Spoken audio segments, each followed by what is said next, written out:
In the 17th century, European portraiture began to shift away from simply displaying the social status of the individual towards efforts to use an individual's likeness to reveal their inner life. Michelangelo Merisi de Caravaggio, known simply as Caravaggio, developed an innovative way to turn self portraits into performances that reveal his psychological depth.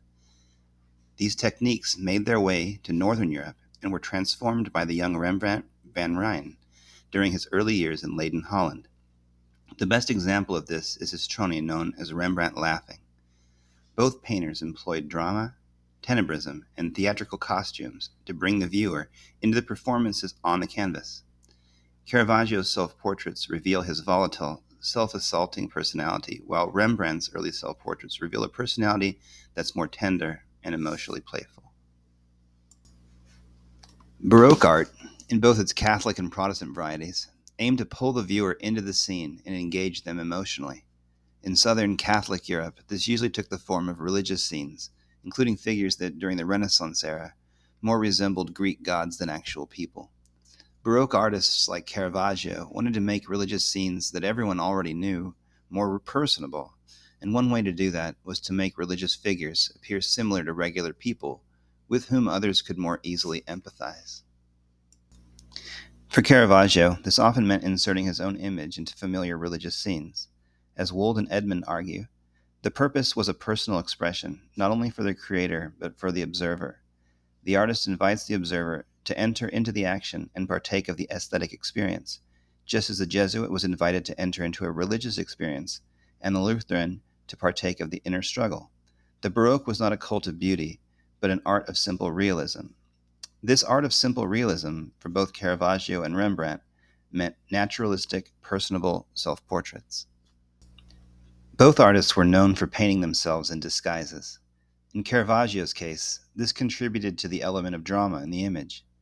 As Eager notes, all of Caravaggio's self-portraits have one basic feature in common. The artist shows himself disguised, impersonating someone else. This, of course, contributes to the disagreements in identifying the self-portraits. The self-portraits have another common characteristic. Because Caravaggio shows himself playing a role, there's a strong element of theatricality in the images. The situations in which Caravaggio pictures himself are dramatic, and Caravaggio plays an important role in the drama. However, Caravaggio's choice of disguise reveals how the artist feels about himself. For example, in Young, Sick Bacchus, Caravaggio portrays himself as the Roman god of wine and revelry. However, his physical appearance does not take the form of a perfect classical god. Instead, Caravaggio is presented with jaundiced skin and overdarkened lips. Around him lie overripened fruit. It's almost as if Bacchus and his decadence symbolize what Caravaggio believes is wrong with him.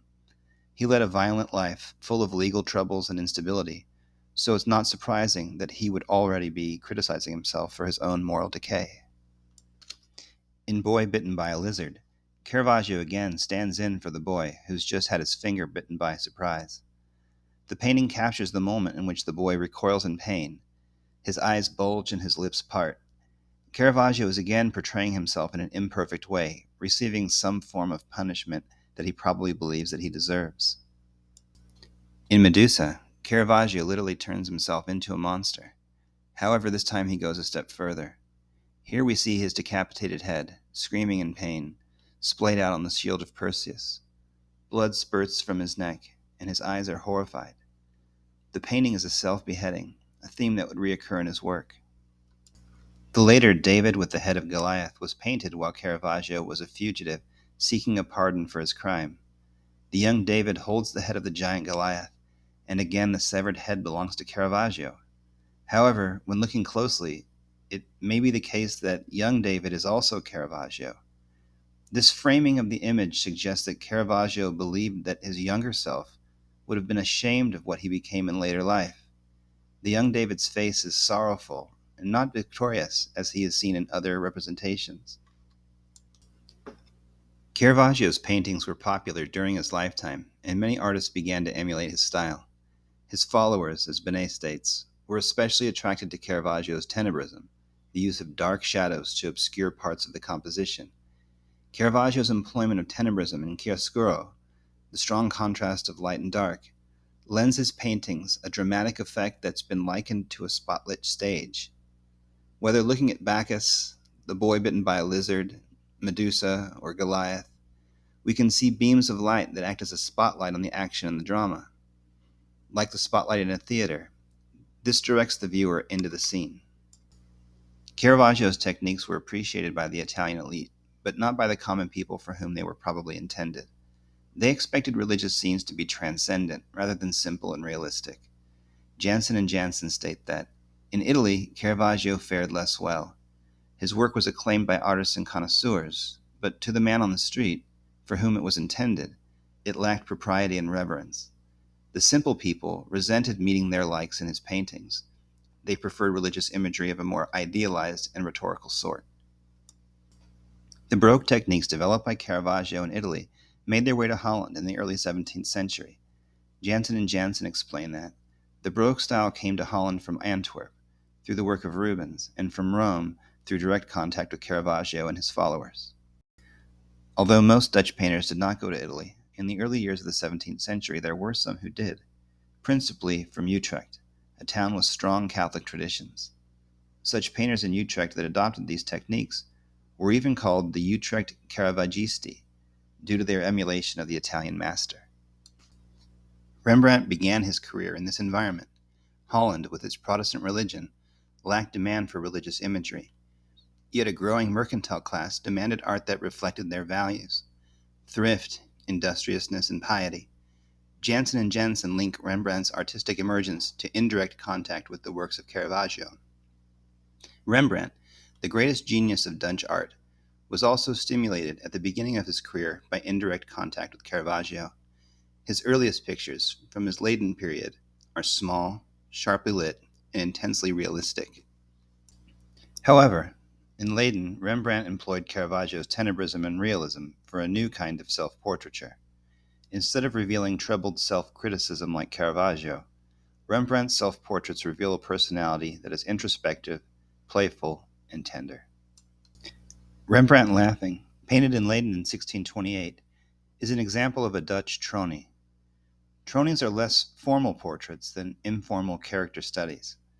Rembrandt Laughing is a small copper canvas painted with oil that the museum describes as a sophisticated self-portrait in which Rembrandt combines a study of character and emotion with rare jovial self-presentation.